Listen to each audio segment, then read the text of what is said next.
even before we start visiting on like the mechanics of OWL and how you use OWL, excuse me, even before we start visiting on what is OWL and how does it work and what are the mechanics, you know, we just made 4 calls, boom, boom, boom, boom. People all prearranged. They were expecting my call, but even if they weren't, it's that easy to connect.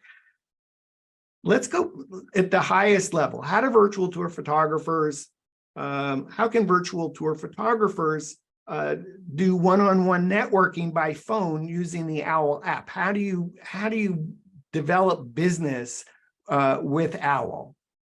That's a great question. And when you look at the most successful experts in the world, it always comes back to rich relationships and connections. And OWL enables that. At the end of the day, we have so many platforms today like LinkedIn, Instagram, TikTok, and it's gotten harder to have a genuine conversation with people because everyone has their guard up. So you just heard Mike say that. He has 50,000 plus connections on LinkedIn. He posts regularly and his inbox is just overwhelming. And a lot of good opportunities, unfortunately, are missed by Mike. And there's a lot of people like myself in Mike's inbox that said, let's come on, you know, my podcast or let's chat about OWL. And he just can't get to all of them. But I'm a business professional that wants to call Michael and I'm willing to spend $20, $50 for a quick conversation just to chat with him. So people in the industry that you're referencing can go in there. They can look for people in their home area. I'll use Florida as an example. You look up South Florida, and anyone who puts South Florida in their bio will show up in the search filter. And then those individuals can reach out to people in real estate. We have a lot of real estate agents on the platform and just connect with folks like Alex, who we spoke to earlier, and really try to form a collaboration. No different than meeting in person at a networking event. OWL enables you to do it at an extreme fast pace. We saw Brian had over 1,000 phone calls with different people. It's like, where else can you meet 1,000 people in the matter of a year or two, right? And also log all the calls, right? Brian can now look back and see every individual he spoke with.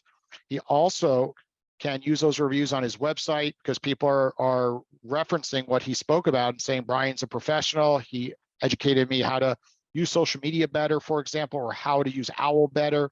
So there's just so many techniques where you can make outbound calls and build relationships quicker in a professional setting because of the review mechanism that we have at the end of every phone call. So I'm totally confused. This just feels like cold calling.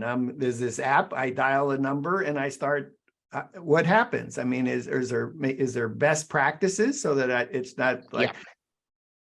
Yeah. So that's a great question. So the power we give over to the expert to list their price at what they want. So I'll use an example. Let's say we have a patent attorney, right? Everyone's always knocking on patent attorneys' doors on LinkedIn and Instagram trying to get advice for free. So the patent attorney can list their price at $50 for a 10-minute phone call. So now they know that the individual calling them really wants to speak with them. They're not wasting their time, and they could jump on a quick 10-minute call. And if the call is good, the advice seeker can, of course, extend the call and add more time, 10 more minutes for $50 as an example. So we give the power to the expert to set their own rate.